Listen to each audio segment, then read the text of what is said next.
Pessoal, bora fixar o conteúdo de ensaios de propriedades mecânicas, que é muito importante para concurso público, tá ok? Você vai ver que tem algumas decorebas, mas a maioria das vezes a gente tem a grata surpresa de acertar esse tipo de questão, porque não é difícil, basta lembrar lá um pouco da graduação, um pouco do que nós vimos na aula teórica para resolver essas questões.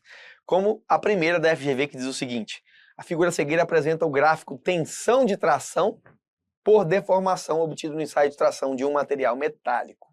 Neste gráfico foi admitido que a área da seção transversal para o cálculo da tensão de tração não sofreu alteração durante a aplicação de cargas crescentes.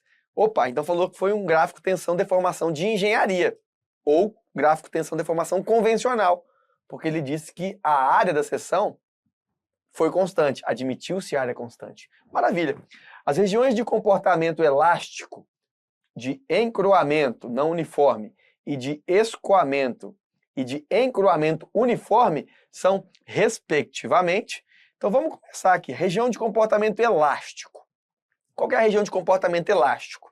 É a fase inicial, até a tensão limite de proporcionalidade ou até a tensão limite de escoamento. Então essa região origem A é a região de comportamento elástico. Maravilha. De encroamento não uniforme. Eu tive esse nome porque, na verdade, você vai ouvir falar sobre região de estricção, na maioria das vezes. Mas a gente fala que é um encroamento não uniforme, que é um encroamento, porque se a gente fala do diagrama de tensão-deformação real, a gente vai ver que ele é desse jeito, esse aqui é o real, e esse aqui é o convencional. Então a gente continua tendo encroamento, só que é não uniforme por quê? Porque há a redução da seção transversal. Por isso, o trecho CD de estricção também pode ser chamado de encroamento não uniforme. Região de escoamento, zona de escoamento. A área de escoamento aqui, ó, trecho AB. E por último, de encroamento, aí de fato, encroamento uniforme, que é de B até C. O encroamento como nós conhecemos. Portanto, OA, CD, AB, BC. Gabarito, letra C. Em estruturas metálicas, a capacidade que os materiais têm de absorver energia de impacto quando submetido a cargas dinâmicas é o que nós chamamos de tenacidade. Vimos isso, inclusive, os ensaios na aula teórica que medem indiretamente a tenacidade através do ensaio dinâmico. Da queda do martelo lá a gente viu na aula teórica e vamos ver nas questões logo na sequência. Não é necessária a verificação do comportamento de elementos de estrutura de aço à fadiga, caso sejam utilizados na construção aços classificados como estruturais. Opa, se for aço estrutural não preciso verificar fadiga? Falso, falso, falso, falso. Em edifícios, via de regra, não preciso. Se eu tiver ciclos ali de carga e descarga, carregamento e descarregamento menores, a quantidade menor que 20 mil ciclos, eu não preciso. Mas, se eu tiver um aço estrutural de uma ponte rolante, por exemplo, eu precisaria. Portanto, não é regra, não é porque é um aço estrutural que eu não vou verificar fadiga. Quando for previsto, agora a questão da Polícia Federal, CESP e SEBRASP, quando for previsto que um carregamento será aplicado menos de 20 mil vezes durante a vida útil de uma estrutura de aço, não será necessário fazer a verificação à fadiga, embora outras condições de segurança da estrutura devam ser observadas. Maravilha, aí sim, menos de 20 mil ciclos, correto, eu posso dispensar a verificação à fadiga, é o que normalmente acontece nos edifícios convencionais, que não industriais. A dureza de um aço é avaliada através de um ensaio denominado ensaio de choque, Casagrande, isso aqui lá da mecânica dos solos, ensaio de dutilidade ou ensaio de Brinell, dureza Brinell ou Brinell, sei lá. A gente viu que um dos tipos de ensaio de dureza é exatamente este ensaio aí de Brinell, como queiram. Penetração dessa esfera na superfície para medir a dureza. O método Rockwell é um dos métodos empregados na indústria para ensaio de dureza novamente. É um outro ensaio de dureza, penetrador de ponta cônica, onde eu vou ver a profundidade da marca deixada no material, no metal, mas é um ensaio de dureza, não deixa de ser. Ensaio de impacto, tipo, aí é o que nós vamos ver aqui, ó, Sharp e ISOD, são amplamente utilizados para a caracterização de materiais. A capacidade de um determinado material de absorver energia de impacto está ligada à sua tenacidade. Então, nós vimos aqui os dois ensaios. O que muda é, na verdade, o estilo do corpo de prova. São dois ensaios de impacto que utilizam, inclusive, o mesmo equipamento.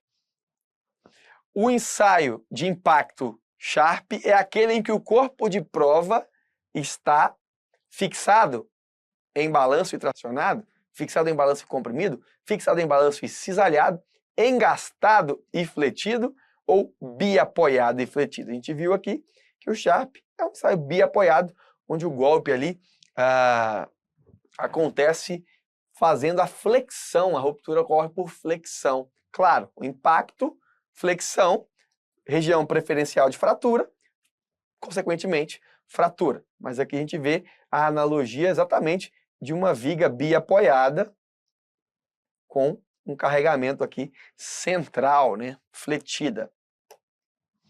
De acordo com a nova NBR 8800, na verdade, a NBR 8800, os módulos de elasticidade longitudinal e transversal do aço devem ser de 200 gigapascal e 77.000 MPa ou 77 gigapascal, respectivamente.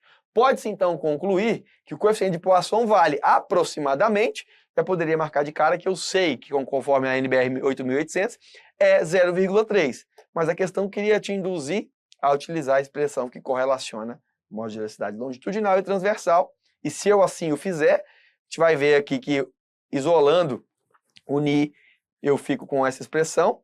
200 dividido por 2 vezes 77 menos 1 vai me dar 0,2987. 2987, muito próximo de 0,30, que é o valor adotado para as estruturas metálicas.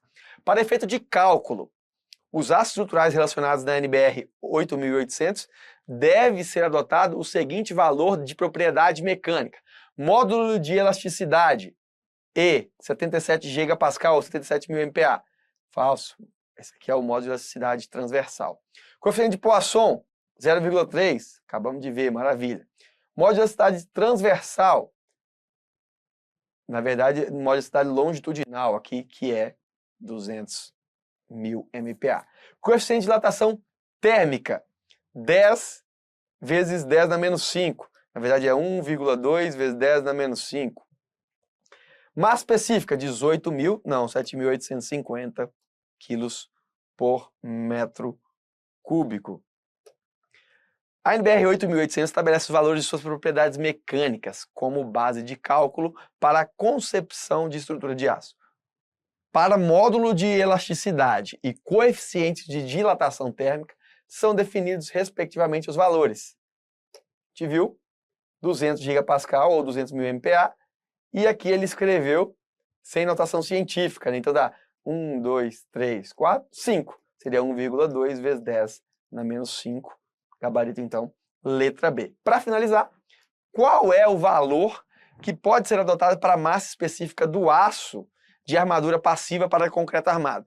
Independente se for o aço de estruturas metálicas, se for o aço do concreto armado.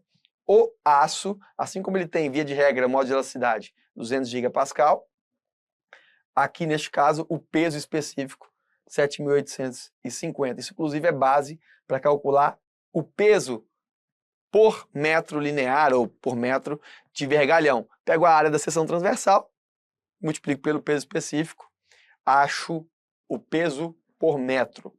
Falar metro linear é uma forma errada, porque todo metro é uma unidade linear, né? Então, no metro linear, apesar de ser utilizado na construção, de forma física, é errado falar metro linear. A gente fala. Gabarito letra C, até porque a gente é engenheiro e não físico. Analise as seguintes opções sobre aço de armadura passiva e assinale a afirmativa incorreta. Pode-se adotar para a massa específica do aço de armadura passiva o valor de 7.850 kg por metro cúbico. Beleza, pode. O valor característico de resistência ao escoamento para os aços sem patamar de escoamento definido é o valor da tensão correspondente à deformação permanente de 0,2% ou 2 por mil, correto? Classificação da BNT para aços, para concreto armado, abrange as categorias CA25, CA50, CA60, correto também.